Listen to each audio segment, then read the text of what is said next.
Along with Doug Collins, this is Bob Neal from Salt Lake City, Utah. You're looking at the Salt Palace, where yesterday afternoon, the Utah Jazz defeated the Portland Trail Blazers. The Trail Blazers, who are 2-1 leaders in this series, are of course one of the favorites to win the NBA championship this year. And the Trail Blazers were one of the best, as a matter of fact, the best road team in the NBA in the regular season in 1991. But Doug, everybody's starting to talk about it. Can the Blazers win it on the road? Bob, one of the things that Portland is, they're a very, very emotional team, and they really play off the crowd there in Portland. They've had trouble on the road. They have not showed the emotion, the intensity needed to win in the playoffs. When you start playing against these higher level teams, you've got to find a way every night to get yourself ready to play. And you look at it right here, at home averaging almost 116 points a game. They're undefeated. On the road, they have not won, averaging 96 points a game, which tells you they are not running, not doing the things they did in the regular season when they blew people away to the best record in the league. And you get a little bit of the idea of the difficulty here at the Salt Palace, one of the best home records in the NBA. The noise can be deafening in this building. Another factor about Portland, Portland out-rebounded Utah during the regular season. Once again, yesterday and the day before that, the game before that, Utah now out-rebounding Portland. Well, defensive rebounding is one way you get your running game going. Utah, not normally a good offensive rebounding team. They had 17 offensive rebounds yesterday. When you look at the rebounding in this series, you're going to see what has transpired. On the season series, regular season, Blazers out-rebounded the Jazz 9. Now we go to game 1. They out-rebound them 14 in a 20-point win. Game 2, in a 2-point win where they blew a 23-point lead in the fourth quarter, they got out-rebounded by 15 yesterday in a 6-point loss by 10. So in the last 2 ball games, they've been out-rebounded by 25 rebounds. They need to change that tonight. Rebounding is a hustle stat. You know, if you were to compare the benches of these teams to cars, you might say Portland's the luxury car, Utah's been the pickup truck. But out here in Utah, the pickup truck bench of the Utah Jazz has been playing very well. They out-rebounded Portland yesterday off the bench. Well, you know, Bob, you talk about when you play back-to-back games, you say the longer bench is supposed to be more effective. We'll find out tonight. Danny Ainge, Walter Davis is acquired in trades. You throw in there the other player that they come off the bench with, Cliff Robinson, who's now a young player in his second year in the league. They are supposed to outplay Mike Brown, Delaney Rudd, and Thurl Bailey. That did not happen yesterday. Well, you hear what Portland has to put up with to play in this building. It's deafening. We'll be back for this loud building and a good ball game right after this.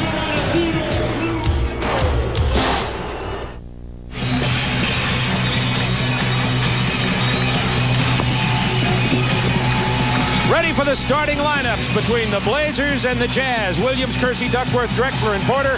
Malone, Stockton, Eaton, Edwards, and Malone. The Blazers leading in the series 2-1, but the Jazz got the victory yesterday here at the Salt Palace. The Jeep Eagle starting lineups. And we're about ready to tip this thing off here at the Salt Palace. I might make a technical note here. At the beginning of the game, the shot clocks that are normally above the basket are not functioning properly. So we're back, as Jess Kersey said, to the archaic days when Doug Collins played. Yeah, that was nice. To putting the shot clocks in the corner on the floor. You'll note them over on the left side of your screen.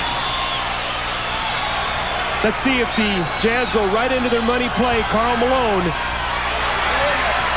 They did, and Malone misses the jump shot. He hit a jump shot to open yesterday's ball game scoring for the Jazz. Porter being defended by John Stockton.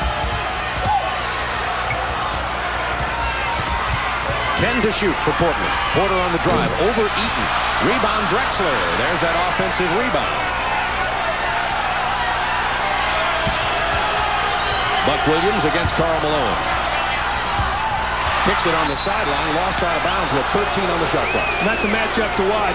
Buck Williams against Karl Malone. Karl Malone, the better offensive player, but Buck Williams, the Utah Jazz coaching staff feels does as good a job against Karl Malone as anyone in the league. Clyde Drexler averaging a triple-double during the playoffs, but he struggled in game number 3. Duckworth open from 14. That's the shot he's going to have to make. They're not going to be able to post up Mark Eaton with Duckworth. In the series, Duckworth shooting only 37%. He's got to come out on the floor and make the little 15-foot jump shot. Karl Malone, who had 21 rebounds yesterday. Mark Eaton, who was in early foul trouble. And John Stockton, who runs the show. Malone against Buck Williams. Into Mark Eaton. The hook shot from Eaton won't fall. Rebound Porter. Kersey on the run. The reverse doesn't fall. Jeff Malone with the rebound. Porter with the near steal.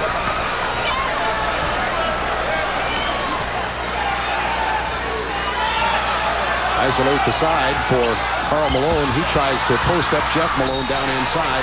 There'll be 6 seconds to shoot for Utah. Now, with these shot clocks in the corner rather than at the top of the basket, there's going to have to be a lot of help on the floor and from the bench to let these players know when the clock is winding down. Your natural look is to look up, and it's not going to be there for you tonight.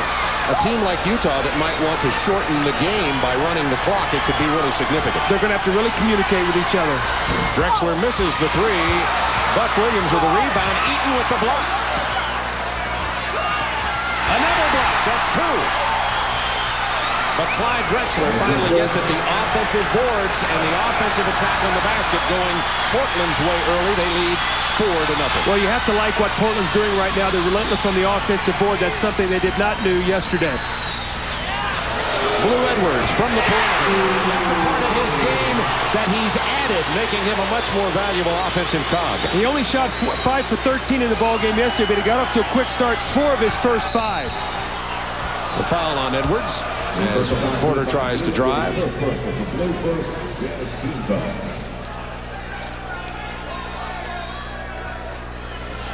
This is why Mark Eaton is in the ballgame. His presence underneath the basket. He blocks 2 shots in this sequence. There's one.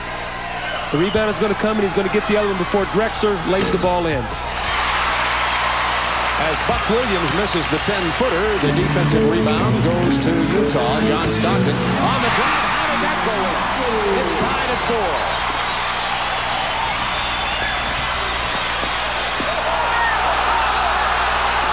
Porter looked over at Ronnie Nunn and said, how about the call? Didn't get it. 13 seconds to shoot. Porter blows right by John Stockton that time for the uncontested layup. It's a great matchup of point guards. You have 2 very different kind of guards.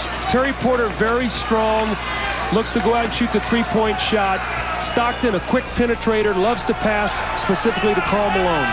Like the ball.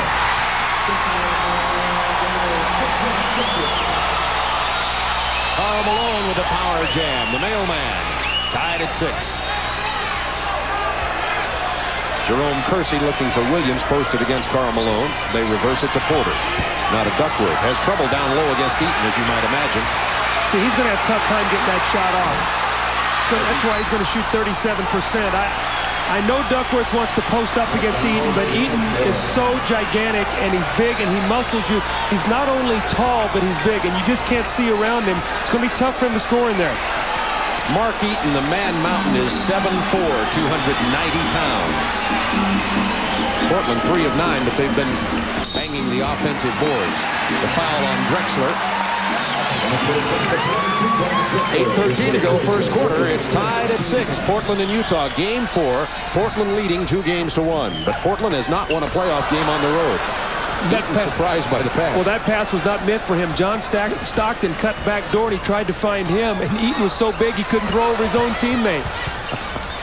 Jeff Malone kicking it out to Edward Steele. Terry Porter has Drexler and Kersey out in front. Now, this was where Buck Williams is effective. He's the 4th man down on the break. That's where he scores. You get Kersey on one wing, Drexler on the other, and Buck Williams as the 4th lane filler. That's where he's at his best in this Portland offense.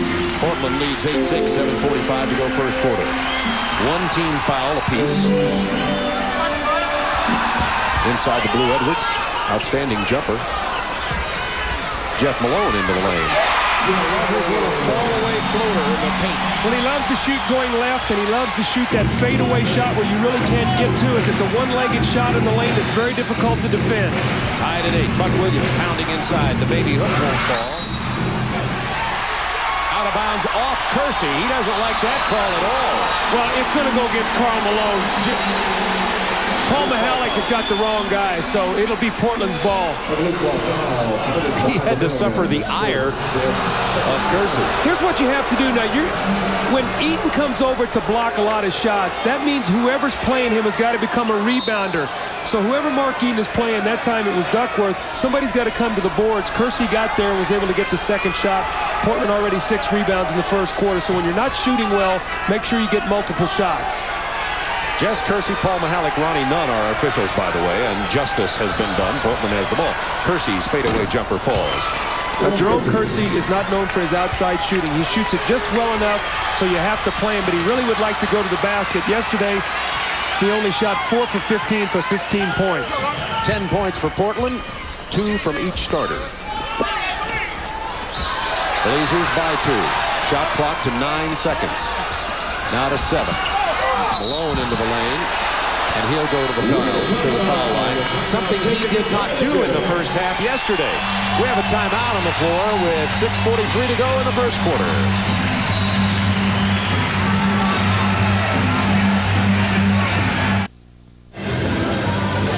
Here's the Portland Trail Blazer break in action. Well, here's actually the first lane right here. Portland on the push, and he's going to throw ahead to Clyde Drexler. Clyde Drexler's in the right wing. We see him there, and you've got him now in this kind of position, and we roll it ahead. And here comes Buck Williams right here in the 4th lane. You really don't even see Kersey. He's out here somewhere in this 3rd lane, and you'll see it when we finish up the play. There's Buck Williams, and here's Jerome Kersey over here. So the 4-lane break that gives Buck Williams an opportunity to get out and get an easy basket. The Blazers lead at 10-8. All 5 starters have scored. And the reason Utah has only 8 is their center, Eaton, has not scored. Happy Mother's Day to everybody around the United States, particularly our particular mothers. Absolutely. And our wives. Who are also mothers.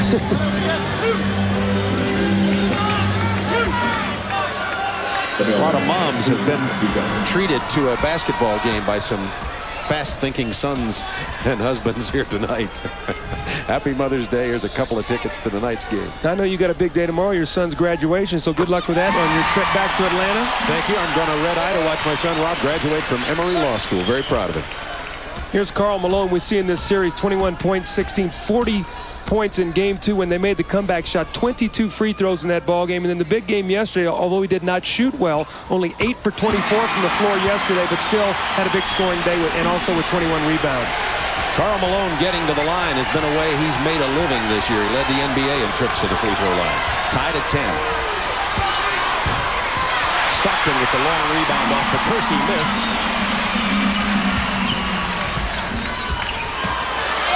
John Stockton gets it inside, but doesn't get the hoop to fall. Duckworth. Someone's got to stay back with Stockton now. They'll throw back down the floor, so you got to stay back with him.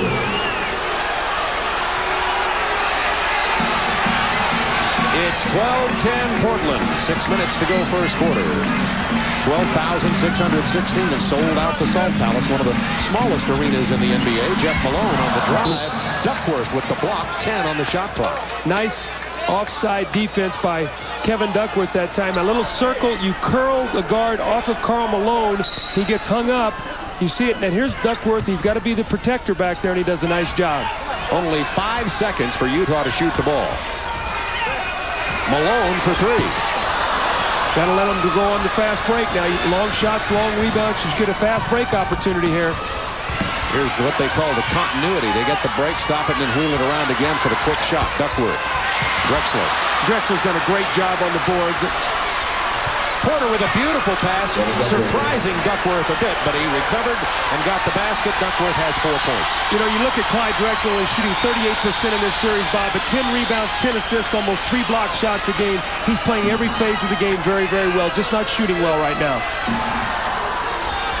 Jeff Malone, somebody they have to get into the game flow with his perimeter jumpers, misses this time. Blazers by 4.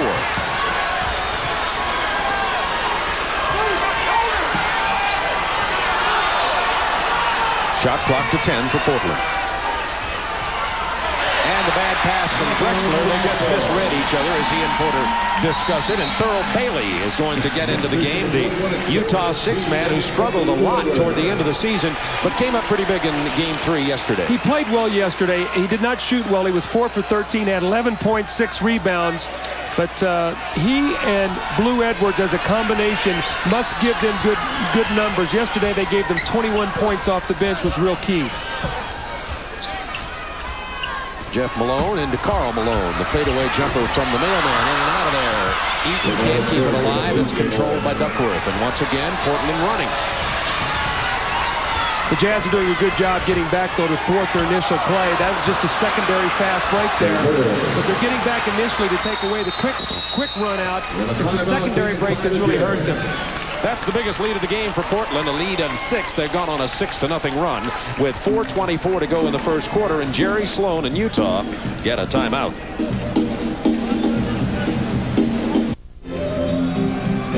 Trailblazers on a 6-0 run over the Jazz. Terry Porter has 6 of those 16 points, and offensively, Portland said they needed to go to the boards, and they are doing that. 5-1 offensive rebounding edge at this point in the game. What I really like, though, is their defense. They're doing a good job defending. They're giving up no second shots.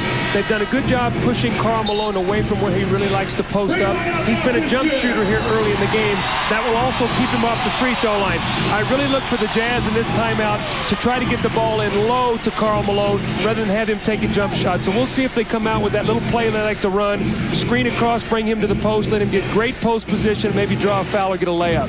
Utah has missed 6 consecutive field goal attempts.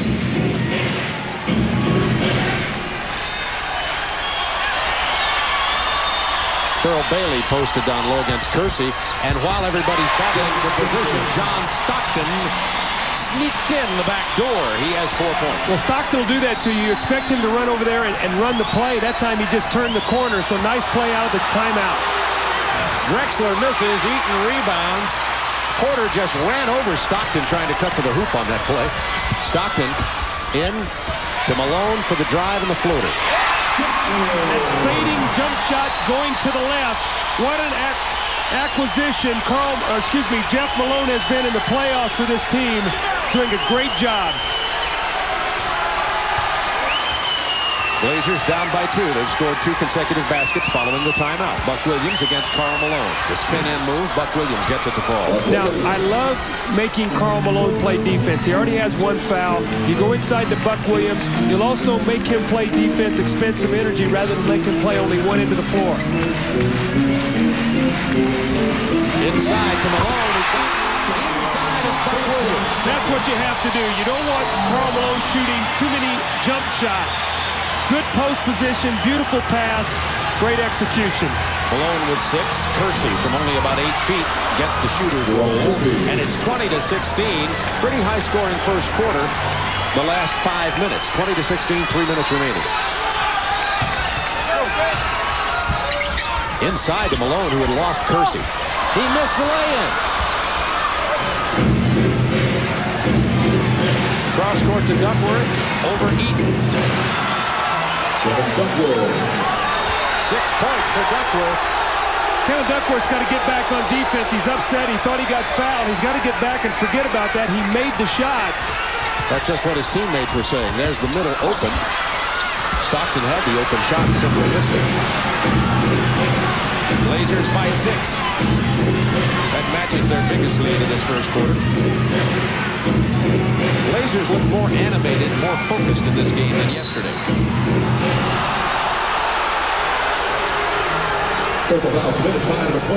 Well, you start realizing the task at hand. You see Chicago winning their first series by a sweep. You see them up 3-1 right now. You see the Lakers sweeping their first round up 3-1 right now, and all of a sudden you see yourself being challenged in a 5-game series, and now in a situation you don't want to go 7, so the number of games you play in the playoffs start to take its toll. You want to get these series over with if you're supposed to win them. Danny Ainge misses the lay-in. That foul was on Jeff Malone. 3 team fouls against the Jazz, 2 against the Blazers so far.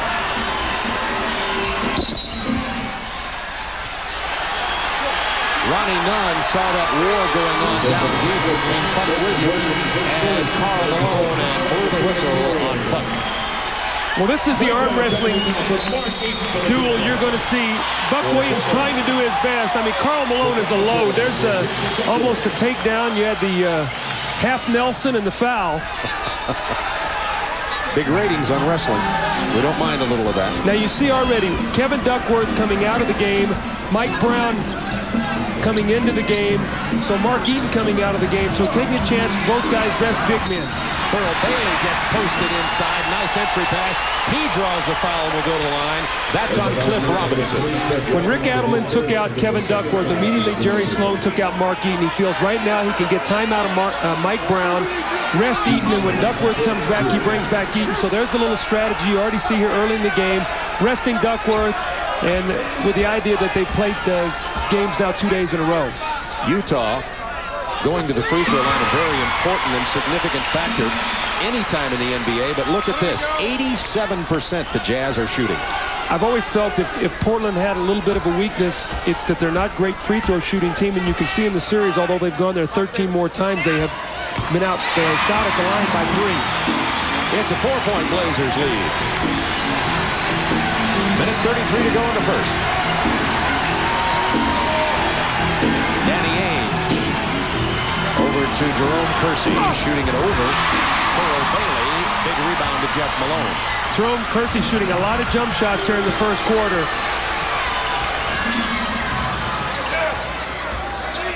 John Stockton pulls it back, is looking to post up Thurl Bailey. He's got a mismatch against Ainge. They have to double team. Bailey puts the shot up, and he is fouled again. Danny Ainge called for the foul. Good recognition. This is what good point guards are supposed to do. You see John Stockton waving over the offense, says get out of here so we can isolate. Let's get it into our big guy. We've got a mismatch, get a double team. He drew the foul. A strong move by Thurl Bailey taking the ball to the basket. That's what you want your 6'11" player to do when he's around the basket, not to fade away and shoot the little jump shot, especially when you're shooting 33% from the field. Thurl Bailey went scoreless in one of the Phoenix-Utah playoff games, something very unusual for a consistent 6th Man of the Year candidate, as you look at Rick Adelman, the Portland Trail Blazers head coach. Bailey knocks him down, and Utah continues their torrid free throw shooting. 6 out of 6. Portland has yet to go to the line.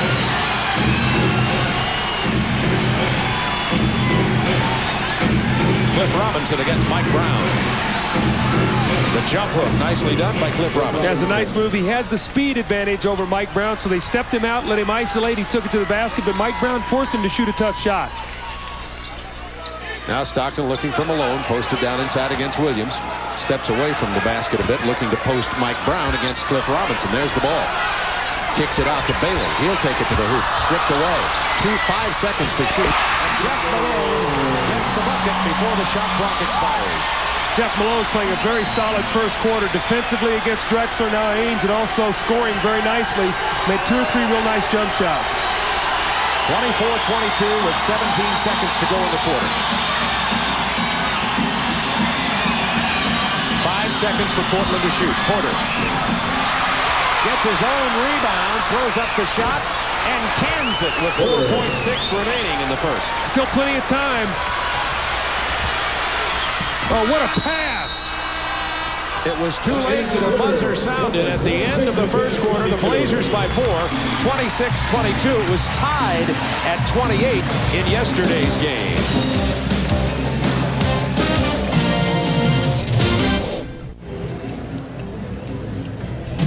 Salt Palace in Salt Lake City, Utah. Portland leading this semifinal series 2-1 and leading as we go into the second quarter 26-22. Terry Porter with 8 of those 26 points, and they're rebounding well, the Portland Trail Blazers. Well, good initial defense by the Utah Jazz. No one picks up the long rebound. Terry Porter, with the awareness that the shot clock and the game clock were winding down, only 4 seconds to go, gets the shot up.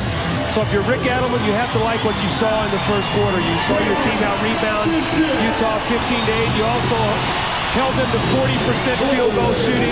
You shot 48%. You got 7 more shots. Now the one concern is you didn't get to the free throw line. Utah did. So we had a very even first quarter, and Portland showing a little bit more animation and emotion in this ballgame than they did yesterday. Stockton, Karl Malone, Mike Brown, Thurl Bailey, and Blue Edwards on the floor for Utah. Robinson to Danny Ainge on the drive. Foul from behind prior to the shot. Blue Edwards was reaching around, and that'll be the foul on Blue. You know, we talked to the Portland coaches, and Rick Adelman really doesn't like to run a lot of plays, but he felt like that when he made some substitutions, and he has done that, he's come in now with Cliff Robinson and Danny Ainge, he might run some specific plays to try to get those guys some jump shots. You see him right now running things for Danny Ainge, looking to try to get him off. Duckworth left alone from 16 feet. Rebound, Karl Malone. That's about 1 step out of his range. That shot was just a little flat. By the way, Blue Edwards personal. That's 2 on him relatively early in the game. Stockton gets the pick from Malone and the roll. See, John Stockton does not panic. He keeps his dribble. He knows he's going to go into Karl Malone. He's just going to take his time. 2 seconds on the shot clock. Malone gets the roll. Hold it. That'll be Portland ball. He doesn't get the roll. He got the roll. He didn't get the basket. Well, Thurl Bailey was upset, and Jerry Sloan, the fact he thought he got fouled on that offensive rebound. The duck hook falls. Now, what you got? 22 Blazers. Well, with that duck hook falling, what that's going to do is that's going to bring Mark Eaton back in the ball game because Jerry Sloan does not want Duckworth to post up Mike Brown on the interior. The big pick from Malone, the roll to the basket. Thurl Bailey left alone in the corner because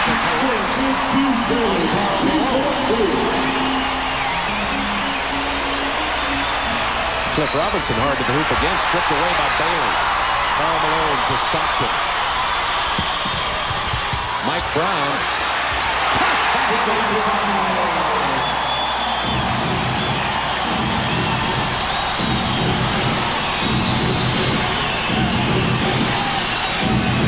Now Portland going to their half-court offense.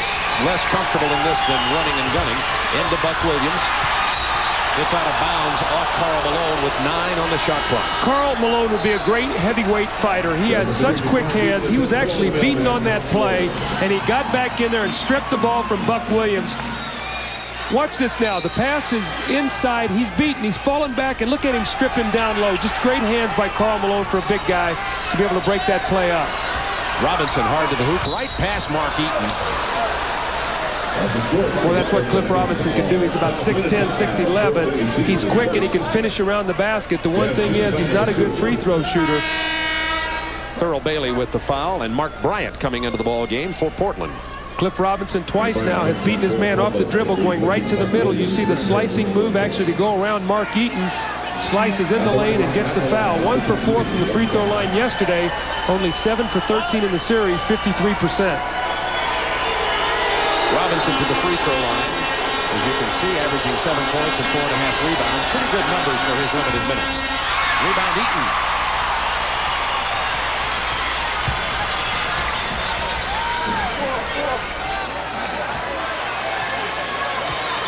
With 9:54 to go in the half. A 4-point Portland Trailblazer lead. Now, Karl Malone is out of the game, so look for Stockton to be a little bit more aggressive going to the basket. There's that pick and roll, broken up nicely by Portland with 3 on the shot clock. It'll belong to Utah. Here comes Walter Davis into the ball game. And at the conclusion of tonight's game, Doug Collins and I will be selecting the Budweiser Player of the Game. You got to keep Stockton from catching the ball in this possession. Make someone else try to beat you. Stockton with the curl pass, but the violation as the shot clock expired. Bob, with the shot clock winding down, the only creator on the floor is Stockton, so you can't let him catch it. They did a good job of double teaming him, forcing the shot clock violation. We're going to get some rest for Stockton here in a moment. Delaney Rudd will check in for Utah. Stockton with a foul on Danny Ainge. And Stockton will get a rest to think about his personal foul. And Delaney Rudd, who played well in relief of Stockton, to give him quite a bit more minutes of rest than I think Portland would like for him to have had yesterday. You can see the strategy. They do not want Delaney Rudd playing against Terry Porter. So the minute Terry Porter goes out, they put him in to play against Danny Ainge. Ainge with a long jumper from the perimeter. That's where you get matchups in a series. Coaches know who they want certain guys playing against, so when substitutions are made, they follow suit. 6-point lead. That matches the Blazers' biggest lead of the game. Wave off that basket. We had the whistle from Paul Mahalik. It's on Mark Bryant, a defensive foul on Mark Bryant. Now, with the team that Portland has on the floor right now, Danny Ainge is going to move to point guard, so he will not be as offensive-minded. He will look to be more of a passer. Look for them to try to get Walter Davis coming off some screens. They acquired him to make some shots and score some points for him off the bench. This is where they'll need him. Inside to Mike Brown. Turnaround jump shot. Not exactly Mike's specialty, although he certainly played big yesterday with 12 rebounds. Rudd on Ainge. Robinson got free on the baseline, took it hard to the hoop, but paid the price as Mark Eaton hammers him to the floor. I really like the way Cliff Robinson's going to the basket. The one thing you worry about, though, again, he is not a good free throw shooter. I watched him in the game the other day, and he was very frustrated when he got to the line and was not successful. But here he is on the baseline. Duckworth doing a good job clearing out on Mark Eaton to give him a little room to get inside. That's a big free throw right there. That relieves your mind a little bit. You walk up there, you've just missed one, you miss another one, and now you got to shoot the third one. So very important for him to step up there and make some free throws. As he did. He was only 1 for 4 yesterday. Now the Blazers with their biggest lead of 8 points with 8:48 to go in the first half. Well, this is where the Utah bench now on the floor, they're going to have to earn their money. Karl Malone sitting down as well as Stockton. So this team right now has got to be able to hold the fort so Jerry Sloan can get his players some rest. Otherwise, Portland will have a tremendous advantage in the second half because Drexler and some of these guys have been resting a long time. Ainge with his second foul. Eaton will go to the free throw line. Clyde Drexler back in for Portland for Danny Ainge. This is going to be interesting now. I don't know who's going to play point guard. It must be Clyde Drexler who's now going to play point guard for this Portland team because both Ainge and Porter now on the bench. I have not seen this combination this year. Thurl Bailey, who's been struggling with his perimeter shooting, misses that one badly. Robinson on the run. At the goaltend on Mark Eaton.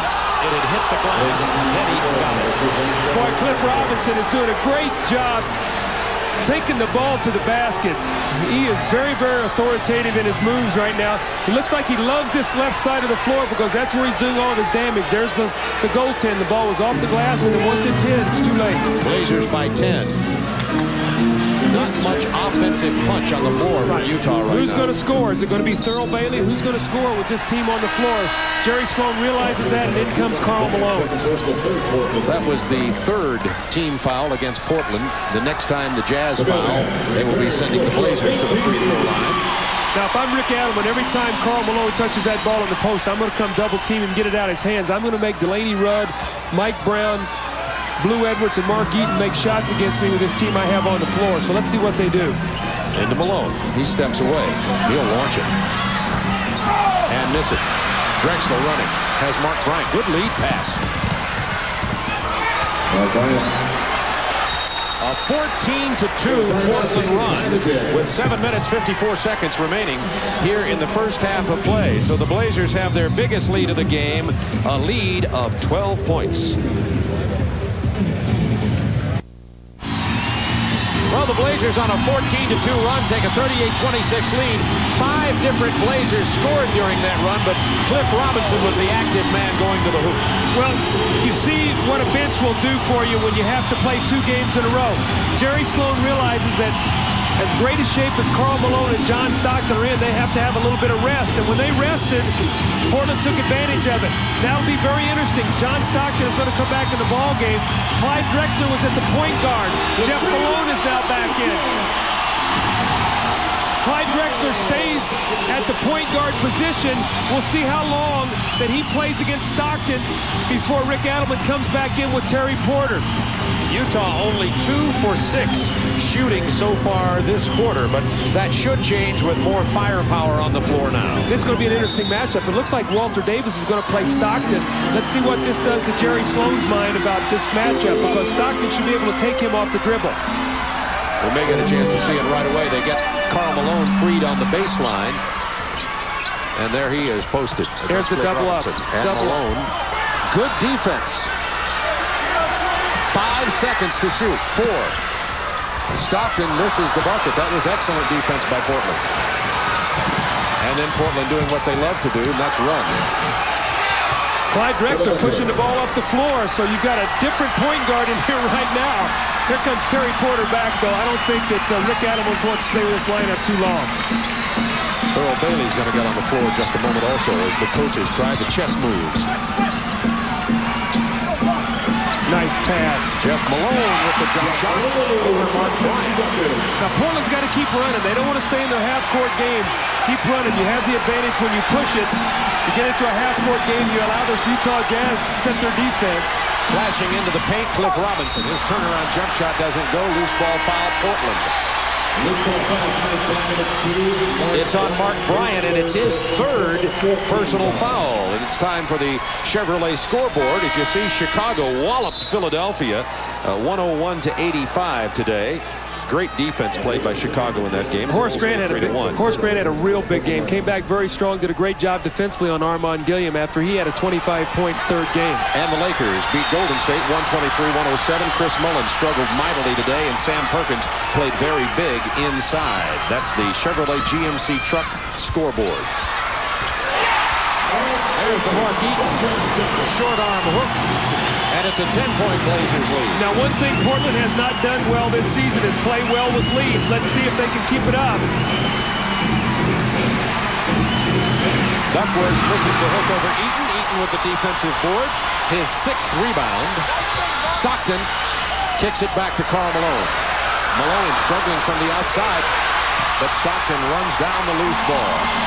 Talk about the motor that makes the truck run. That's John Stockton. This guy is such a tremendous player. For people who don't get to see him play very often, this guy is a gem. He is so good. You just saw one of them right there. And Malone is now 3 for 9 from the floor and has 8 points.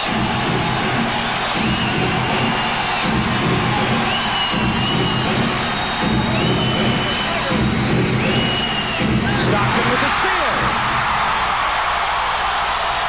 Malone.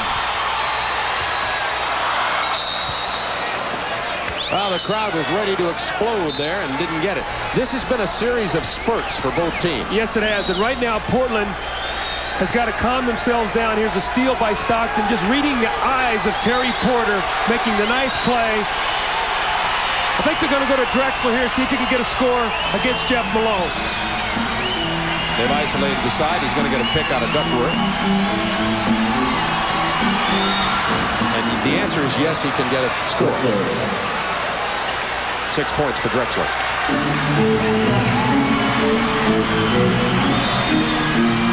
Utah slowing it down. Thurl Bailey setting that baseline screen to try to get Malone posted down there. Good defense, and now Drexler has the run to Porter. Watch Buck Williams again on the fly. He was filling the outside lane. But Terry Porter takes it all the way. For 10 points. 44-32 Blazers. 4:48 to go in the first half.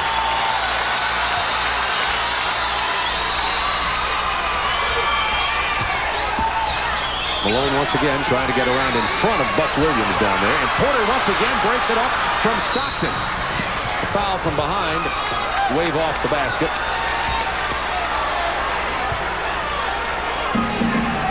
Terry Porter, 2 big plays. You don't see this happen very often. This is 2 straight possessions where Porter has very active hands. He bothers the passing lane of John Stockton.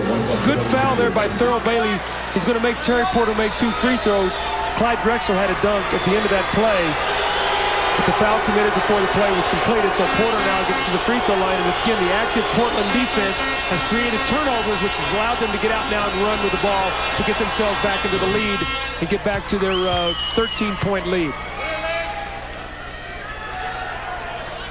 4:33 to go in the half. There's what Terry Porter did in game 3. Only 27 hours ago did that game end here in South Palace.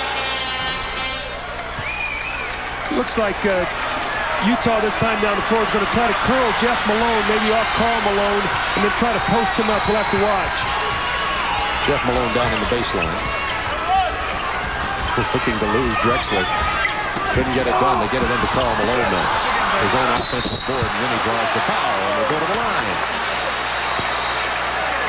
You think Karl Malone is strong? You look down at Kevin Duckworth and Buck Williams have both been knocked down on the floor. Drexler comes in from behind. But watch this, brute force. Buck Williams is going to go down. There's one. Now here goes Duckworth is now down. There's 2, and Drexler prevents the foul, or the layup, and gets the foul. So he's going to make Malone earn them, which is what you have to do in the playoffs. No dunks. Malone has 1 field goal in this quarter, and that's all. Drexler has 2 personal fouls. Lou Edwards will be getting back into the game for Utah in a moment. He'll come in right now for Thurl Bailey.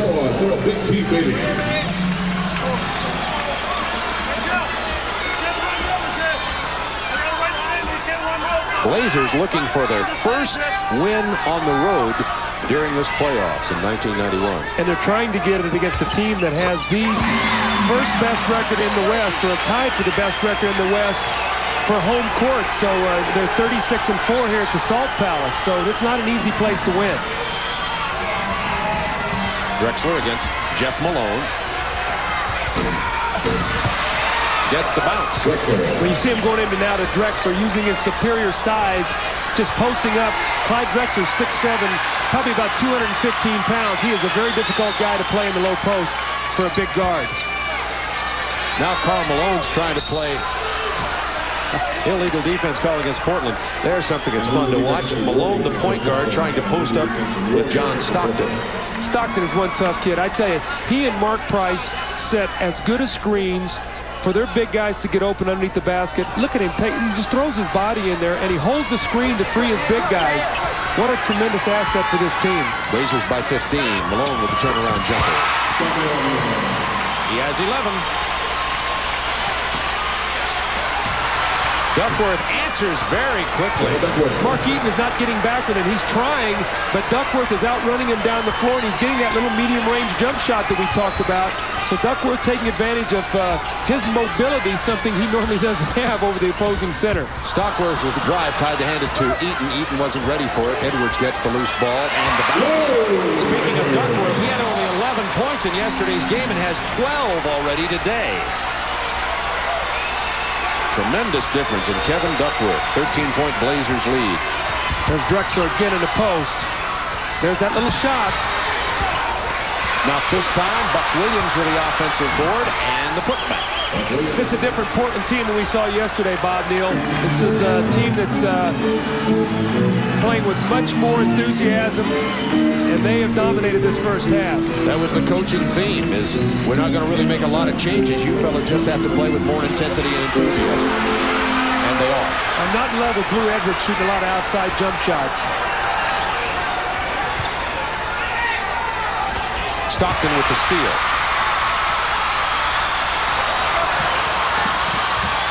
To Edwards, he's fouled, but doesn't get the ball to follow. Duckworth picks up the personal.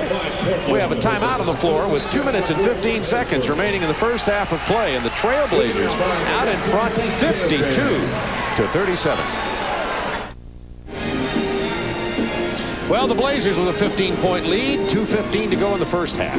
This is the importance of being able to post up your guard. What happens is the ball goes into the post to Drexler. And when it does, watch what it does to your defense. Look what it does to your big people. It brings them all the way over here, which now Buck Williams now is going to be checked out by a guard. You see him now, he's going to go to the opposite side of the board. Duckworth takes the shot. Now he's on the board against Jeff Malone. And what it does is it gives you 2 easy points. So the importance of being able to get a mismatch inside, it distorts the defense and gives you rebound opportunities. Both teams over the limit, so they'll both be shooting free throws for the remaining 2 minutes, 15 seconds of this first half. The Blazers out by 15, and look at the rebounding difference. And you're looking at one of the masters of rebounding, Buck Williams. I think this is a very critical time right now, more so for Portland than I do for Utah. And the reason I say that is because Portland has a tendency to, when they get a lead like this, to get a little lax, and they allow a team to get back into the ball game. And I think that they would like to go in there with a 15-point lead rather than a 7 or 8-point lead. And I know Rick Allen would probably talk to his team during the timeout about, let's keep going to them. Let's do not relax with this lead and allow them to cut it in going into the halftime break. All right, we know it was 15 points with 2:15 to go. Let's see what the tone will be these final 2 minutes of the first half. Watch Porter for a jump shot coming off the screen. Oh, what an acrobatic shot. It won't fall, but Eaton couldn't hold on to it. Duckworth gets the basket and draws the foul. Duckworth with 14 first-half points. Remember, he had only 11 all game yesterday. That foul was on Mark Eaton, his second. Kevin Duckworth is a step quicker than Mark Eaton, so what's happening now, you see this acrobatic shot. Eaton goes over to give help, and when the ball goes down, Duckworth reacts a little quicker. He's one step sooner there, and it causes the foul. Opportunity now for a three-point play. Kevin Duckworth has got some tendonitis in his left knee, and I think that when he went to the basket on that play, he got that knee kicked. It looked like it was very painful. Mike Brown comes in for Mark Eaton. Duckworth converts the three-point opportunity. Lead of 16, and Mike with 15 points. Excuse me, Kevin with 15 points.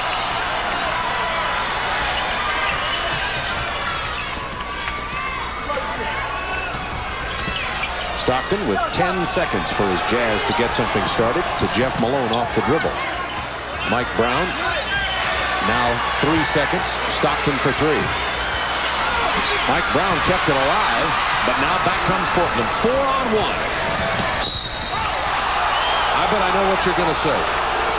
Should he have given that up? Well, Drexler realizes that Stockton plays the passing lane for steals, and it looked like Stockton tried to fake at him and drop back to Porter to maybe bait him into a steal. Drexler, realizing he had the superior size, drove it right to the basket. Until he was going to stop him, he was going to keep his dribble. And that's what you teach guys. Until someone comes up to stop you, you take the ball to the basket. So I think that was a good play there. I think if he would have tried to make the pass, it looked like Stockton was laying there waiting to pick that pass off. So in that situation, Bob, I don't disagree with what Drexler did. I don't think that was a selfish play. He gets 1 point instead of 2, and it's 56-39 Portland with a minute 22.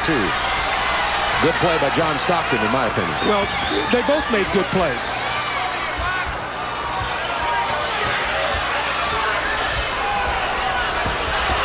7 seconds to shoot. Now down to 5. Malone muscles inside.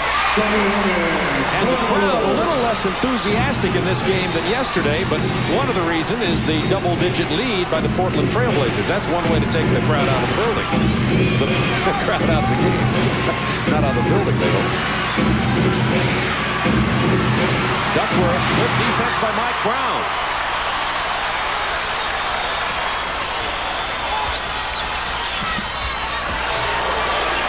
Edwards cans the jumper, and the Jazz have pulled to within 13. Edwards has 8. 30 seconds remaining in the half. See if they go to Drexler in the post against Jeff Malone. That's what they've tried to do. Buck Williams, power move against Malone. Malone wanted Buck Williams to get called for the offensive foul, but it'll be on Malone. That's 2 on Carl. Again, though, he has such quick hands. You think that Buck Williams has him beat. He looks like he's got the shot, and right at the last minute, he reaches in and knocks that ball loose. But again, they're forcing Karl Malone to play defense tonight against Buck Williams, Bob. They're not allowing him the luxury of floating around in there and then wearing you out on the offensive end. They're going to make him expend some energy, especially the fact that they're playing games back-to-back. Coming up at halftime, the Prudential halftime report, which is only 20.4 seconds away.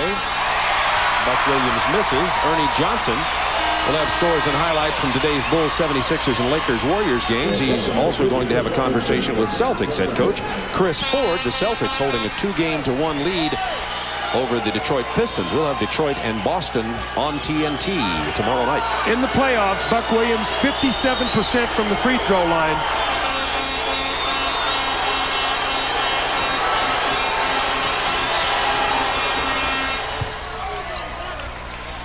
20.4 seconds remaining in the first half.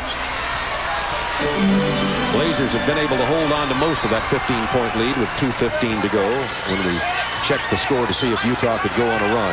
Well, Stockton's going to try to penetrate, either find Karl Malone for a little jump shot, or he's going to look for the shot himself. Off balance, he misses it, but a late whistle from Ronnie Nunn. That was a late whistle. He was waiting to see if that shot was going to go in. The ball danced around up on the rim before we heard the whistle. This is the sneakiness of John Stockton. Raises you up, now he leans in underneath you. Still no whistle has been heard. Now all of a sudden the whistle blows. You see the strong rebound, you see the head turn. Hearing the whistle blow, Stockton at the line for 2. Stockton with a rare miss. Utah 9 of 11 from the line, and Portland about even with Utah here in free throws now. We have a 20-second timeout on the floor called by Rick Adelman with 2.8 seconds remaining in the first half. What they're going to use this 20-second timeout is they're going to make a substitution. They're going to bring Danny Ainge into the game, Cliff Robinson, 2 better ball handlers, 2 quicker players. Danny Ainge, a 3-point shooter, so they'd like to be able to get a shot off here. Probably Adelman setting up a play right now to get the ball in, push it ahead, maybe get a 3-point shot for Danny Ainge or Drexler. Kind of an interesting shot there. The owner of the Utah Jazz, Larry Miller, sitting there in the purple shirt right behind the Portland bench. In on the timeout. There he is. 57-43 Portland with 2.8 remaining. 57-44. 91 playoffs.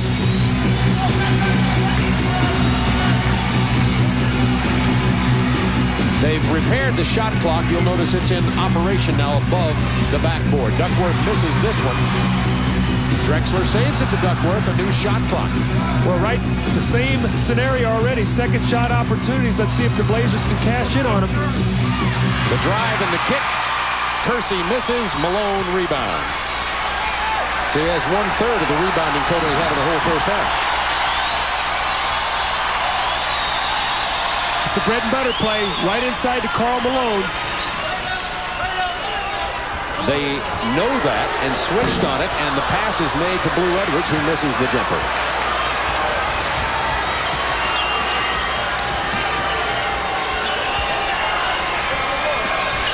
Now Buck Williams isolated against Malone. Good move.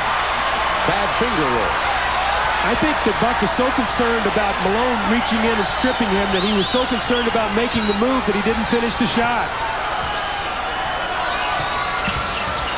Stockton on the drive, the kick to Karl Malone, who buries it. Karl Malone has 15. Looks like John Stockton got banged in the left knee. He's limping coming down the floor.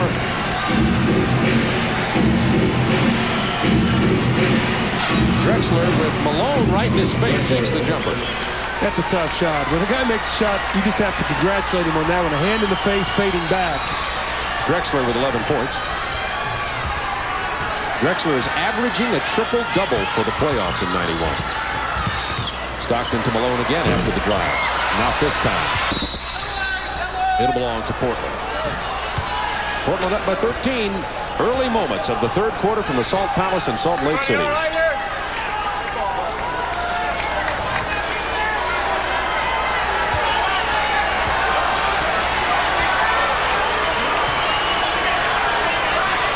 (59-46) Portland. 9:56 to go in the quarter. Stockton. And the foul is going to be called on Terry Porter. What a great steal. He read the pass, and instead of coming in front of Terry Porter, he comes in behind him. Watch this now. The pass is coming, and instead of coming into the passing lane, he's going to come around behind him and sneak in from the blind side. Great steal that time by John Stockton. Jeff Malone, quick move into the paint. There's the floater. He hasn't missed one of those tonight. I think that's such a tough shot to defend. Getting it on that one leg, rising up and shooting it on the move. Utah cutting into the lead, trailing by 11 now. Kersey trying to create something off the dribble. Portland has 10 to shoot. Rebound Blue Edwards, and now Utah runs. They have the numbers. Edwards can't save it. Get it to your point guard, Jerome. That wasn't pretty. You got to get the ball to your point guard. Porter was running the lane. Foul's going to be called on Eaton and Duckworth, and Eaton are having a few words, and Eaton is having a word with Paul Mahalik.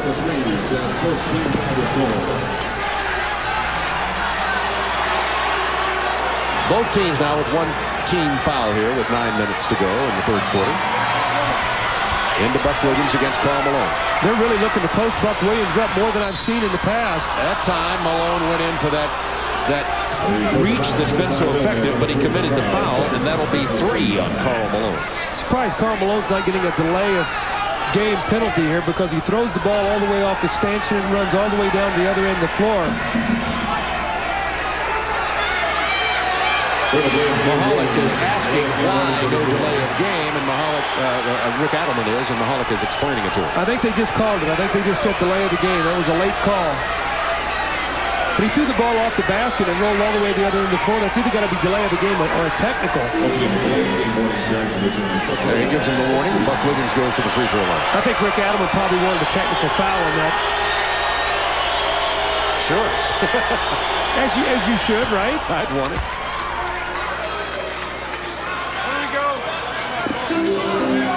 He's in an unbelievable pressure situation this year because everybody expects his team to win the championship. He knows that, and I think he's done a great job of keeping his team on an even keel and not overreacting. There's Malone. Now watch him. He's going to throw it off the basket and rolls all the way to the other end of the floor. Yeah, he could have got a technical. But instead a warning. 61-48 Portland.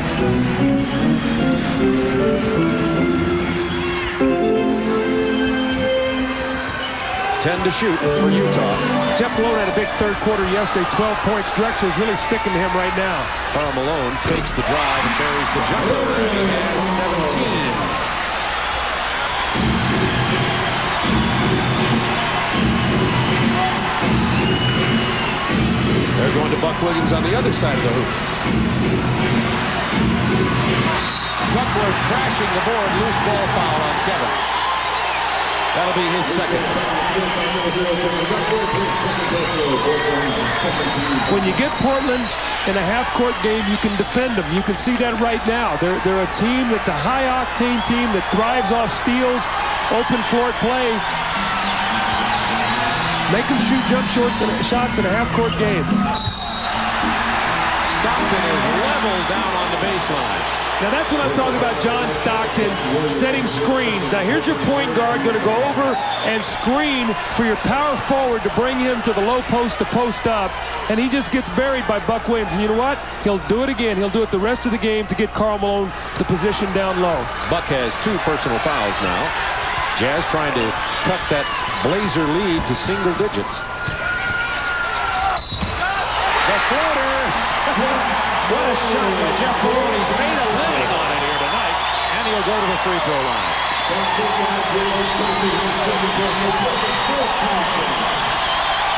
That curling shot, 1 foot, driving, falling, fading, and finishing. I like that.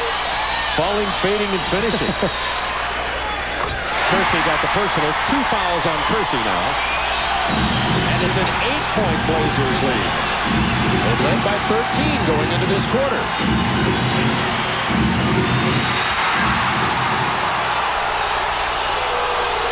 Jess Kersey with the call. And that will be 4 fouls on Martin.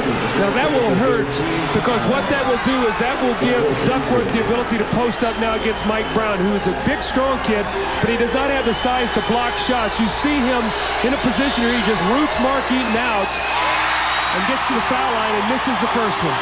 So Eaton will go to the bench with 4, and Mike Brown will come into the ball game. Mike Brown played 9 minutes in the first half, had 2 points, and significantly from Utah's point of view, no rebounds. And he had 12 in yesterday's game. Well, he's going to have to play the remainder of this quarter, so they're going to need him. And he's going to have to step up, and the big thing he's going to have to do is going to have to defend Duckworth in the low post. Jazz trail by 9.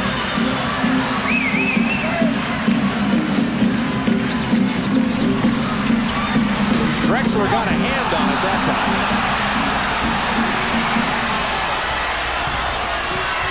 Into Buck Williams. Missed the lay-in on the lob from Terry Porter.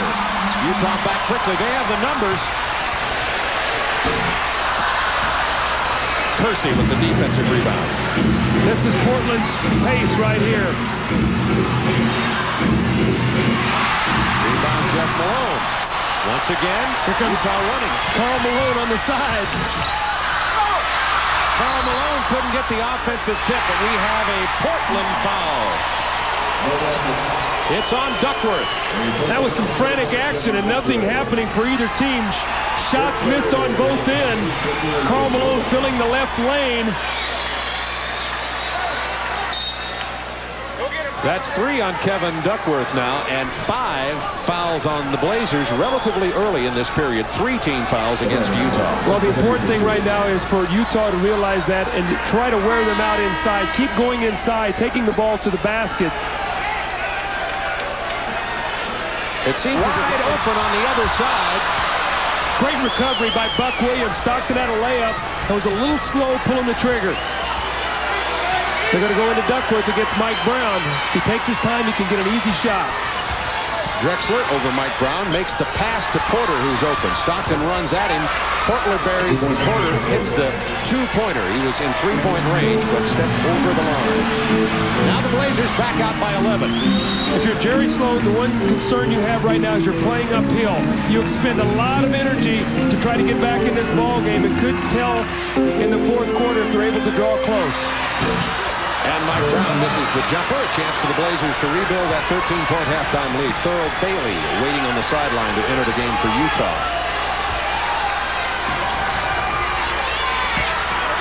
It seemed like Utah might want to be taking it to the hole a little bit because the Blazers have the 5 team fouls already. I agree, and Mike Brown settled for a quick jump shot. That's something that Jerry Sloan does not want his team to do, to take the quick jump shots, because when you do, Portland rebounds it, and now they can get their transition game going. So they want to be a little more patient, get the ball in the hands of their scorers. Little trap here, defense, trying to force a turnover. That was Stockton who came away with it, but Thurl Bailey hit Mike Brown right in the back with the pass. Well, Thurl Bailey's got to recognize who he's passing to in that situation. Mike Brown is looking to change into the floor. You've got to get the ball to your point guard, not to your power forward or your center. 20 points for Duckworth now. Malone fouled as he gets into the paint by Duckworth, and that will be his 4th foul, which becomes significant here with 5 minutes to go in the quarter, and Cliff Robinson will check into the ballgame. Well, Cliff Robinson will cause different kind of matchup problems in Duckworth. They're going to miss his power around the basket, but as we saw in the first half, Robinson's speed and quickness bothered the front line of the Utah Jazz. We'll see if he's as aggressive in the third and fourth quarters as he was in the first half. Robinson had 6 points in only 7 minutes in the first half.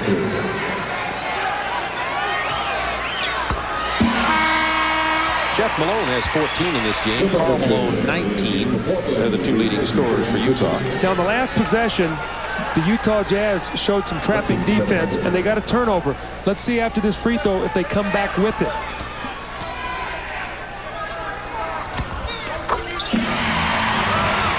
Blazers by 11. You talk about a fast team on the floor right now. You're talking about Portland. When in doubt, post Drexler. The ball belongs to Utah. Rick Adelman signaling that he wanted an illegal defense called against the Jazz. That's going to be on Thurl Bailey, offensive foul. That was some screen, he said, on Buck Williams. They've been having trouble running that play, curling Malone down the baseline, and they jam it up real well. I'm talking about Portland. Absolutely. The Trailblazers have taken away the money play that Utah likes to run. That's the little rip screens to get Karl Malone to the post. They're jamming it up, and Utah's not able to execute it tonight. Bailey found a way to beat it, but not without paying the penalty.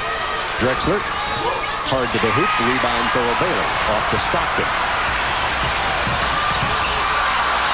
Well played by Porter, who gets it ahead to Drexler, who hands it to Cliff Robinson. Now, see, there's the unselfish play. That's why I felt a while ago we talked about Drexler. Drexler's not a selfish player, Bob, and on the one fast break that he took it, that time you see him giving it up to Robinson.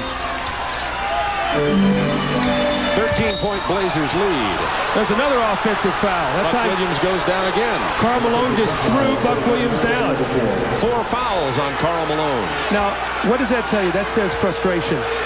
We're not being allowed to run our offense, and as a result, this is what happens. See, they're jamming the play up. Watch Malone here. He's just going to take and throw him back. That's a foul. Here's the trap. Drexler splits the defenders. Karl Malone with the rebound. He has 8 in the game now, 5 in this quarter. wave off that basket. Things are getting a little nasty here. Jerome Kersey and Mike Brown, as they were running down the floor, Mike Brown gave Jerome Kersey a little shot, and they always see the second one. And you see Kersey retaliate, and he gets the foul. He has 3. Karl Malone, you see the emotion on his face. And Mike Brown will go to the free throw line.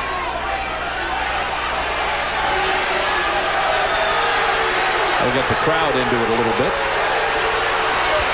You see that Jerry Sloan and Jess Kersey just had some very intimate conversation over there. Yeah, they were talking about what a great job Jerry Sloan feels like the officials are doing in this game right now. Mike Brown, who had 12 rebounds yesterday, has none in this game tonight. Now, right now, Utah is going to have to hold the fort with Karl Malone on the bench with 4 fouls. 12-point lead. Let's see what Portland does. That's good interior defense.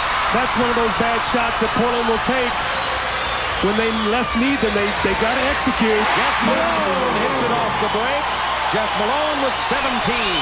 And Rick Adelman's going to call a timeout, and I guarantee you, right now, Portland is going to take care of business. They cannot allow Utah to cut into this lead.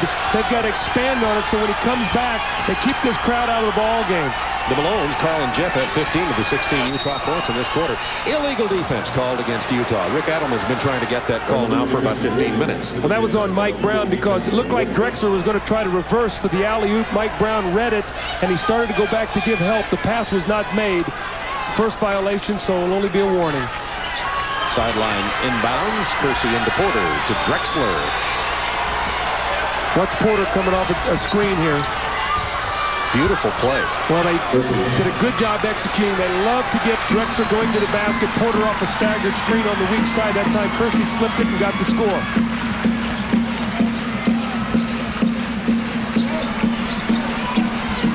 Blue Edwards looking for points. Hands it off to Mike Brown. With about 3 fakes, he finally gets it to fall and is fouled. Well, that's where you want 5 points. That's where you want Mike Brown. You want him inside because he'll work hard for you in there. I had the pleasure of coaching him for a year in Chicago. This guy will do anything you ask him to do. You see him pump faking and taking the ball to the basket strong. Opportunity for a 3-point play, and he's had a great playoff series. He'll make himself a lot of money in this league next year, being a free agent. Jess Kersey alone in the corner as Utah fell asleep. Excuse me, Jerome Kersey. I have Jess and Jerome here. They made a mistake, by the way, in print with these 2 guys. Jess, the referee, and Jerome Kersey. When he was drafted, they said they were father and son. Jess says, well, if I'm going to be the father, I want a percentage of his contract. Well, see, Jess's son actually went to school with Jerome, so they've known each other for a long time. I don't think he's getting the percentage of it. No, I don't think so either. Jerome Kersey went to Longwood College in Virginia. Very similar to the Scottie Pippen story in Chicago when you look at a Jerome Kersey. Scottie Pippen from Central Arkansas, and you see what he's done in the NBA and what he means to Chicago Bulls. 11-point Blazers lead, 2:34 to go in the quarter. Now they're trying to post Blue Edwards down there against Kersey. Excellent interior defense here. And exterior by Portland. 3 seconds to shoot. Stockton has to lean in and throw up a prayer. Good pass, Blue Edwards to Stockton. He misses even that jump shot. You won't see that very often during the course of the season.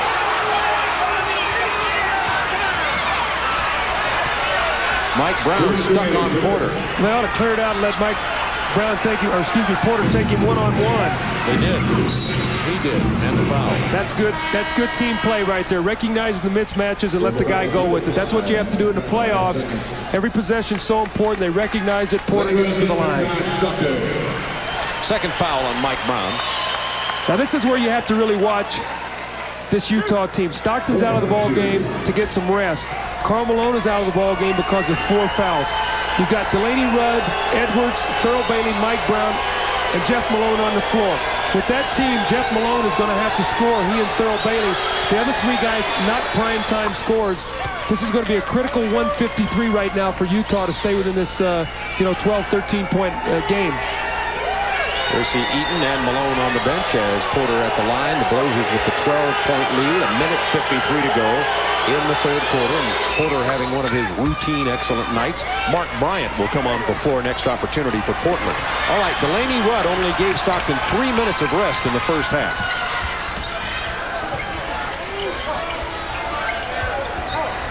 Good little passing game offense.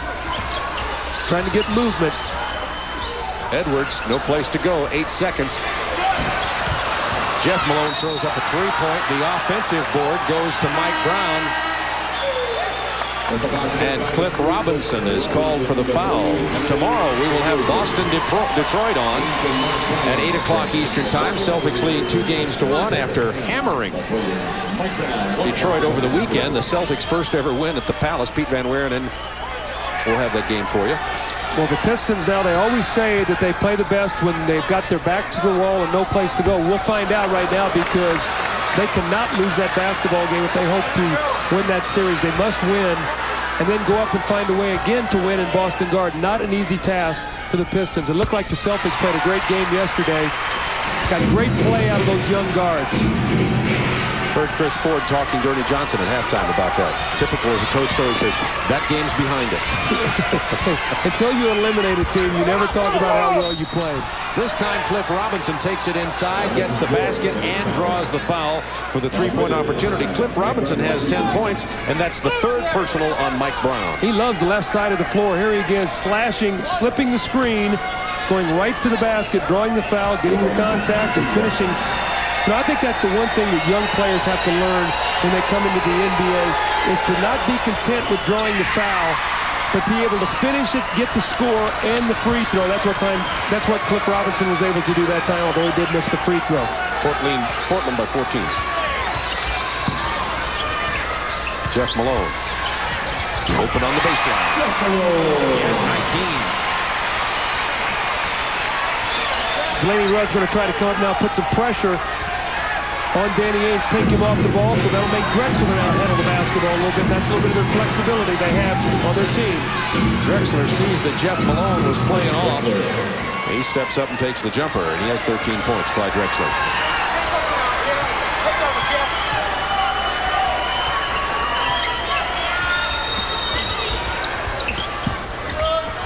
Earl Bailey posted down low. Edwards throws up a brick. Jess Kersey with the foul. They're going to call Mike Brown with a loose ball foul, so Mark Bryant will shoot 2 free throws. Now that's Mike Brown's fourth. That was not a good shot by Blue Edwards. He put it on the floor, faded back, never got a good look at the basket. And he had 8 seconds left on the shot clock. You'd like to have, but Jerry Sloan has no choice. He's got to rest Stockton if he has a chance to finish this game. Blazers trying to build a 15-point lead. They have led by as many as 17 in this game and led by 13 at the half. Here comes Walter Davis off the bench for the final 30.3 seconds as Jerome Kersey sits down.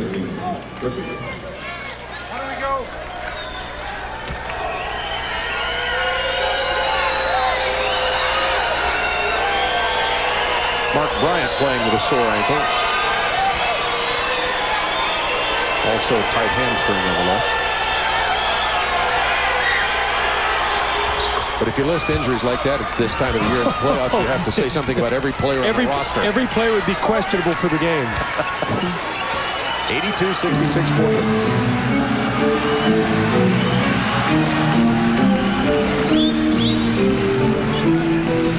This would be a big lift if Utah could score on this possession going into the fourth quarter. About 5 seconds less on the shot clock than on the game clock. Delaney Rudd with the penetration. Edwards with the jumper from the corner. He gets it.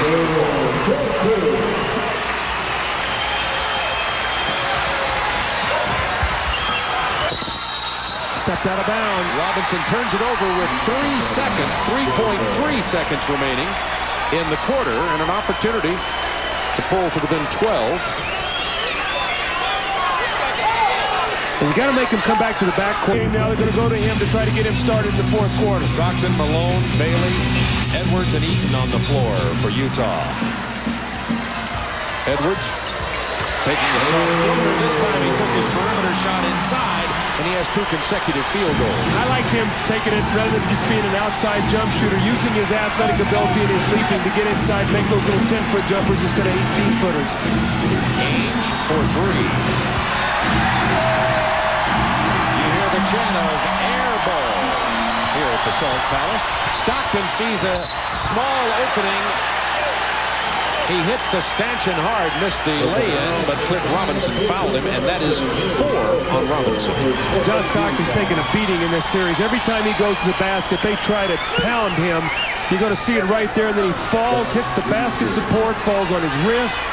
He's had his left knee banged. He's been elbowed in the throat in this series by Buck Williams, but the little guy just gets off the floor and keeps coming at you. Something his dad once said to Jerry Sloan, says, you know, sometimes I wonder if John wants to win too badly. Well, that's a nice problem to have. That's something to be proud of in a son. It's somebody who wants to give it to you every night like that. And John Stockton is great. He really is. Coming out of Gonzaga College, the Jazz drafted and said, who's John Stockton, Gonzaga College? I think that's been answered. Blazers by 10 as Utah battles to get back in this thing in the final quarter. 11 minutes to go. Half-court game right now. Portland struggling to get a good shot. There's a block. Eaton got his hand on it. Blue Edwards wisely held it up. Stockton will take charge now with 15 on the shot clock. Thurl Bailey's posted up against Walter Davis. Looked like they wanted to go inside him. Now they're going to Blue Edwards. Well, maybe Bailey will switch sides. Inside against Porter. Illegal defense on Walter Davis. Wave off the basket. Now they're discussing whether or not to count the basket. If the whistle and the shot occur simultaneously on an illegal defense, the shot wins out over the call. That time, the shot came after the whistle, therefore the illegal defense will stand. And wave off the basket, and Stockton will shoot the technical free throw as you see Buck Williams and Kersey back in for Robinson and Davis for Portland. But you might say a 3-point opportunity here. The technical free throw and in possession of the ball again, trailing by 10, now 9. Well, if they get a 2-point basket or a 3-point play here, you're talking about now being a 6-7-point ball game with 10.5 minutes remaining. Far, far from over, believe me. It's a 9-point Blazers lead. Karl Malone has suffered through his nightmarish third quarter again, but he's ready for the final throw. Pass inside the ball for the Jazz.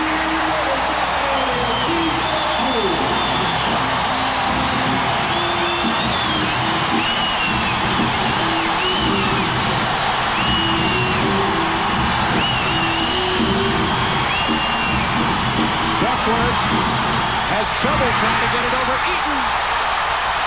3 on 2. Karl Malone is fouled, comes away limping a bit.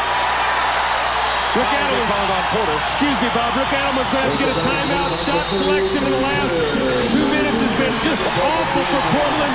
Utah taking advantage of it. They're right back in the game. 10:03 remaining.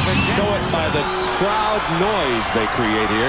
They even have a noise meter. It's gone all the way to the top several times tonight.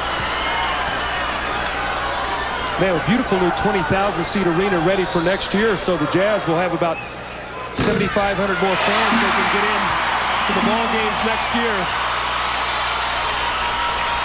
Karl Malone with 20 points. It's an important possession right here for the Trailblazers. They've got to end this drought right now. Got to get them a good possession, a good shot. The last 2-3 shots have not been good ones, and Utah has taken advantage of it. Malone knocks them both down. He has 21.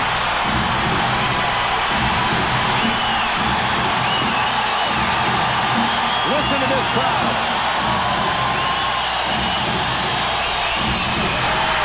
Foul on Eaton, that's 5. You know, I'm a little surprised, unless it was to get Mark Eaton's 5th foul, that Rick Adelman goes inside to Duckworth. I know he had a big first half and has scored well, but he really has not been able to post up Mark Eaton that effectively. He did get the foul here, the push in the back. And it does get him off the floor. And it does get him off the floor, so if the goal was to get the 5th foul, goal accomplished. Mike Brown checks back in. Now Duckworth can post Mike Brown. Let's see if they go into that matchup. Looking for something for Danny Ainge into Duckworth. shot. Leans in and buries it. He leaned past Blue Edwards. We've seen him make many of those in his career. That was a leaping leaner. Sounds like Hot Rod Hundley. That's who I got that from. That's exactly who it is. Jeff Malone will be back into the ballgame for Utah in a moment. Mike Brown posted low. Malone. Tough shot by Karl Malone, and it will not fall. And Duckworth fell out of bounds because Malone stepped in front of Porter. And Duckworth had nobody to throw it to. That was a big play by Karl Malone. There used to be a rule in the NBA. It was called a force out. Let's watch now. Mike Brown, a little push right there as he was running away. I think that was just a little bit of acting right there by Kevin Duckworth. You can't tell me that push right there can push over a guy who weighs 300 pounds. I think a little acting there that cost him. Didn't get a good review from the critics. Percy Mahalik. That was two thumbs down. 84-77 Blazers. Inside to Mike Brown. Powers it up there. Can't get it to fall, but the foul is on Portland.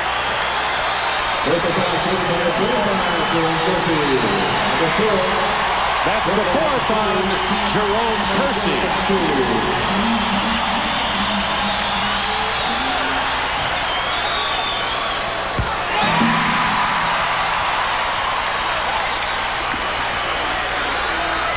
Mike Brown was 4 out of 6 from the free throw line yesterday. He's knocking them down today, too.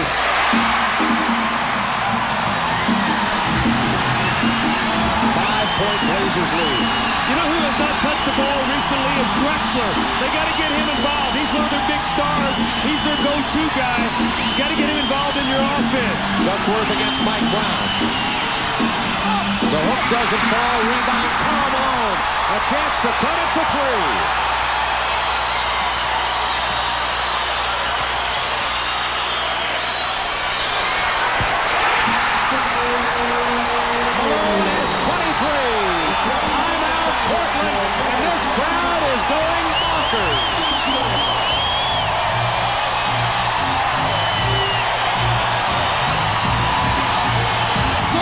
That's 3 minutes and 35 seconds. And 2 points.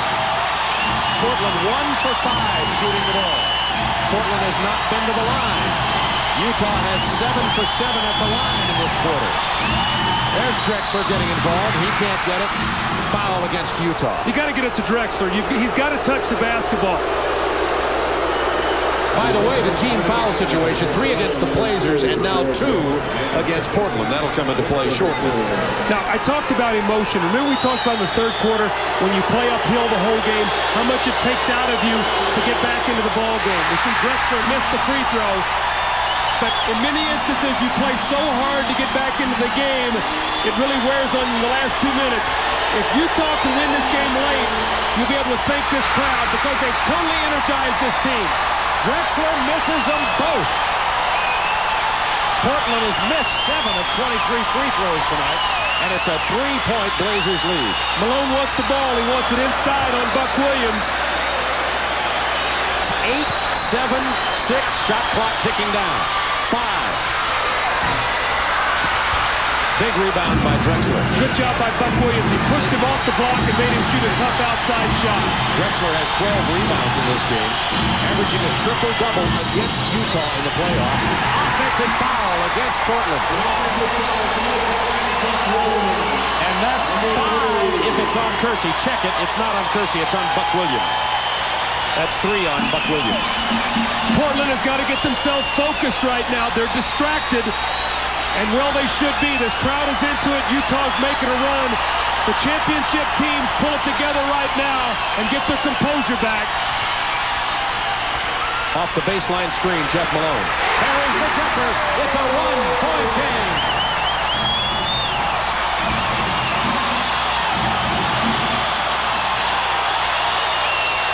Drexler shoots an air ball. Buck Williams jumps over Stockton. Both of them go into the photography row. A chance for Utah to take the lead.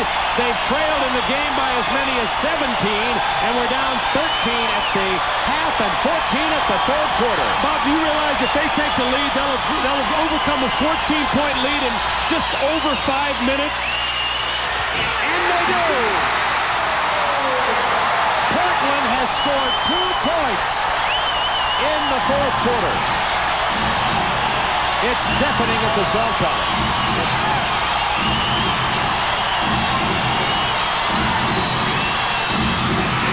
We've got the foul against Utah. Duckworth misses the lay-in. It's on John Stockton, and that's his third. Jeff Malone, you think he's paying dividends in the trade with Washington? What a tremendous shot here by Jeff Malone. That's one thing he does. He gives you another guy who will score in the playoffs, something they didn't have last year. He has 23 points. Duckworth. I will tell you, this game is wild. The bodies are flying. The crowd is crazy. This is like Chicago Stadium in here right now. And that's saying something. Yes, it is. Stockton with 15 assists tonight on the drive. Takes it back out to Malone for the jumper. Doesn't get his 16th assist as it rattles out of there. See, Portland has stopped running. Everything is in the half court right now. Stockton fell down. Porter missed the jumper. Williams with a rebound. 1-point Blazers lead. 5:48 remaining. Kersey from long range. That's just what they want. Kersey shooting, and Mike Brown gets his first rebound of this game. But it was a big one.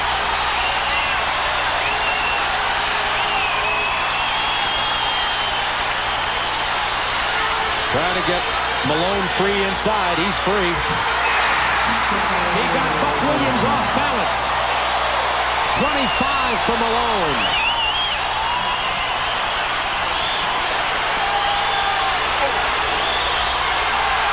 Duckworth. This is what I mean, miss Mark Eaton. He does not get that kind of position, and that's not to try to take a shot at Mike Brown. He's not 7'4". He's not going to be able to get him out of there, and I think it's an excellent timeout by Jerry Sloan. He sees his time getting tired. They're running on emotion right now. The Jazz have pulled to within 1 point of the Blazers with Shelton must continue to attack the basket, especially with Eaton out of the ball game. They don't have a shot blocker in the game right now. John Stockton controlling the ball to Jeff Malone. We have 4:54 to go. Jazz down by 1. Guess who's going to get it? Karl Malone, turnaround jumper. Rebound, Clyde Drexler. That'll quieten the crowd a bit. Kersey, speaking of inside, Kersey and Williams for Portland have only 2 field goals between them since the first quarter. Talking about the jump shooting and the outside play of Portland. Right back inside to Duckworth against Mike Brown. Basket interference. That ball will belong to Utah. Well, Rick Adelman does not like that. He felt the ball was off the rim. The ball cannot be touched while it's on the rim. Let's take a look here now. Duckworth inside. Boy, the ball was off the rim. That was not a good call. The ball was off the rim. Blazers by 1. 4:19 remaining.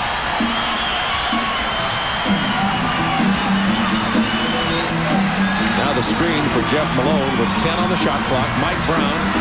His fadeaway baseline jumper, Mike Brown. He has 11 points. Big Mike Brown. You're gone. Malone tips it out of bounds. Portland will have 17 on the shot clock as the Blazers trail 89-88. Remember, Portland led in this game by 17 points. They scored 6 points in 8 minutes in this quarter. They've gotten themselves into the half-court game that Utah loves. They could also score 15, 16, 17 points in 2 minutes. We'll have to keep our eye on them. Nice move there by Drexler. Again, that's something I guess I've been talking about here. You can't settle for the outside jumper, especially when the shot blocker's out of the game. Take it to the rim. Lead seesawing now. Utah's never had the lead and the ball in this game. Stockton's a sneaky three-point shooter. Keep that in mind as this game winds down. Bailey back to Jeff Malone. Big rebound by Mike Brown, and he sticks it in. Mike Brown. Mike Brown is playing tremendous basketball. 13 points. 3 minutes to go in this game. Utah foul. Doug, you and I have seen some games. The L.A. Golden State series was wild. If people want an exciting game, they should just ask us to show up because we've had a bunch of them. Mike Brown again on the offensive board. You see him over Duckworth. Little dips his shoulder, bangs him just enough to get the shot off. Now remember also I talked about Portland, not a good free throw shooting team. Jerome Kersey in the mid-60s. He buries this one. That foul, by the way, was the 4th on Thurl Bailey. In a close game where his free throw shooting might decide it, the advantage goes to Utah. They're on pace to see an all-time playoff record, 87% right now. Kersey gets them both in the clutch this time. Blazers back on top by 1. 3 minutes to go in the game. Foul situations. 14 fouls on the Jazz. 3 against Portland. Inside to Karl Malone. The foul on Buck Williams. That will be his 4th. I don't know how you can defend him any better than Buck Williams just did there. He was in position. It looked to me, from watching here, there's all kinds of arm wrestling going on. But once he gets the ball here, it looks to me like he jumps right into him. Now, Buck Williams had his hand down and hit him on the arm, but the contact was created by Karl Malone. That's a tough play. Malone, 7 of 8 from the free throw line, has 11 rebounds in the game. Remember, only 3 at the half. He's 8 out of 9 at the line. Tied at 92. Portland has yet to win on the road in the playoffs this year. Look for this next time down the floor for Drexler. Run a little screen roll, try to get inside, take the ball to the basket. If he doesn't, be aware of Terry Porter coming off a staggered screen on the weak side. The play they've had success with, let's see if they go to it. Malone, 27 points.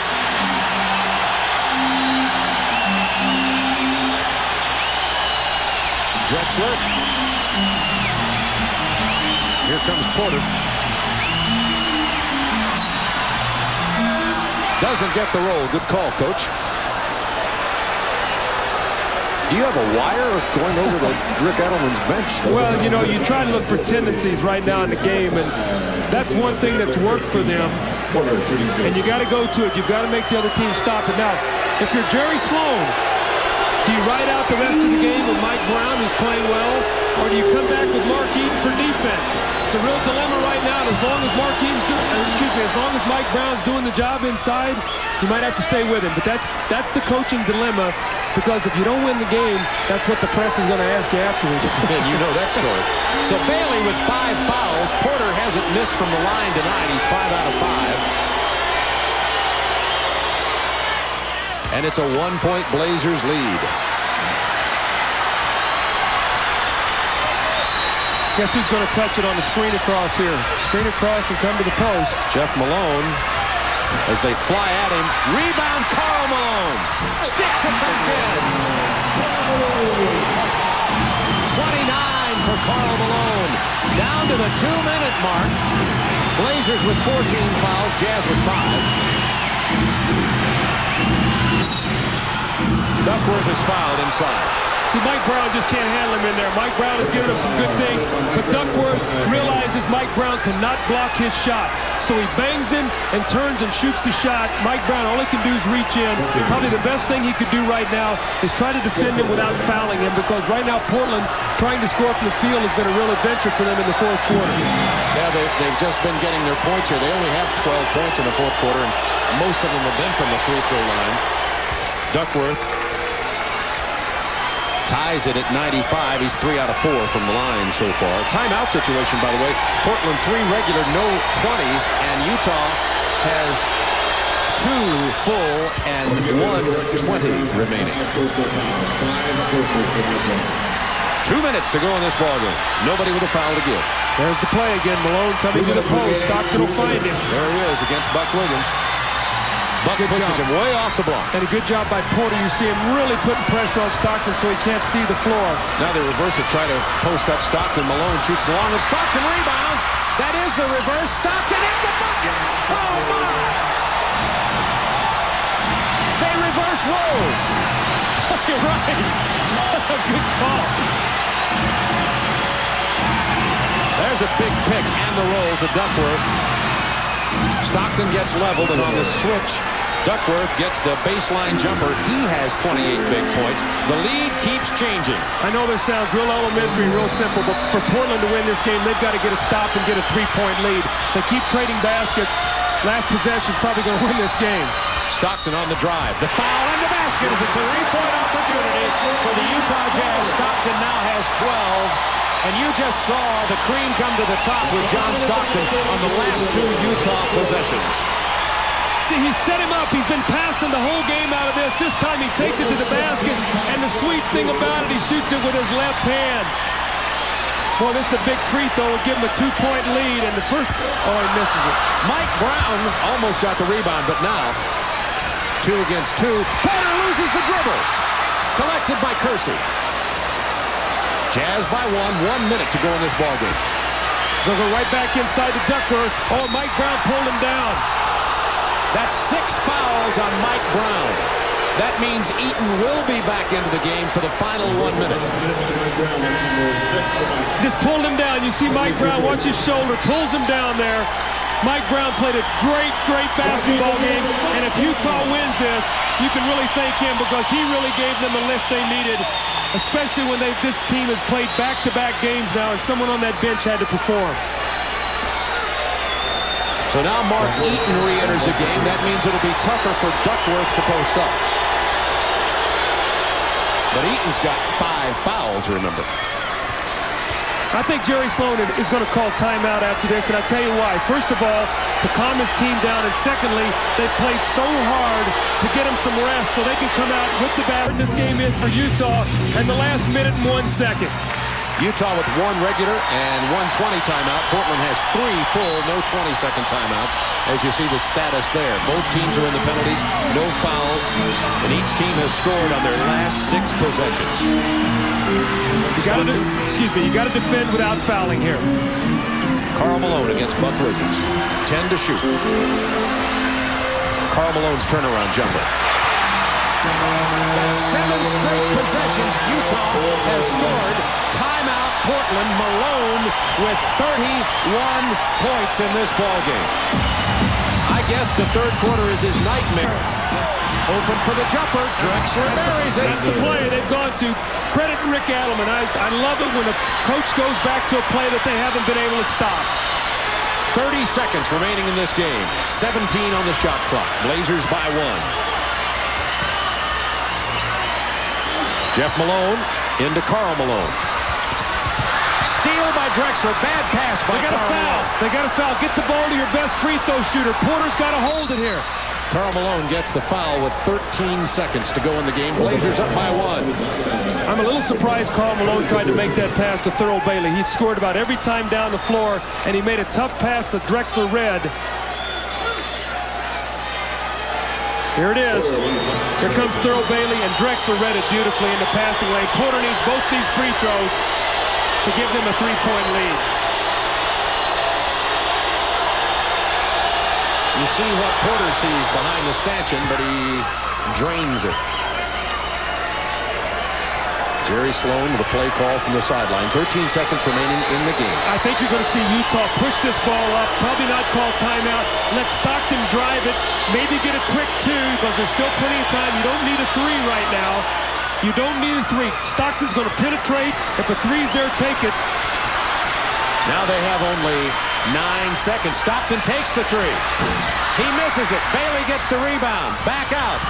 Oh, he's got to throw it out for 3. Karl Malone takes the 3. It would have counted, and the Blazers win 104-101. Their first playoff win on the road, but what a game we saw here tonight at the Salt Palace. And Portland takes a 3-1 lead as this series heads Tuesday night back to Oregon. What a tremendous finish. So that's the last 2 games U of I have done has ended on a 3-point shot in the air that would have tied the ball game.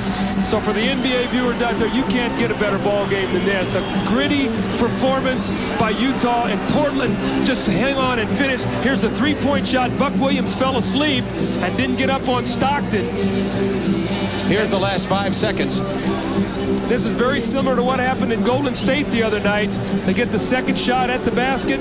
Karl Malone gets it up. Looks like right on line. It doesn't go. And Portland with a hard-earned three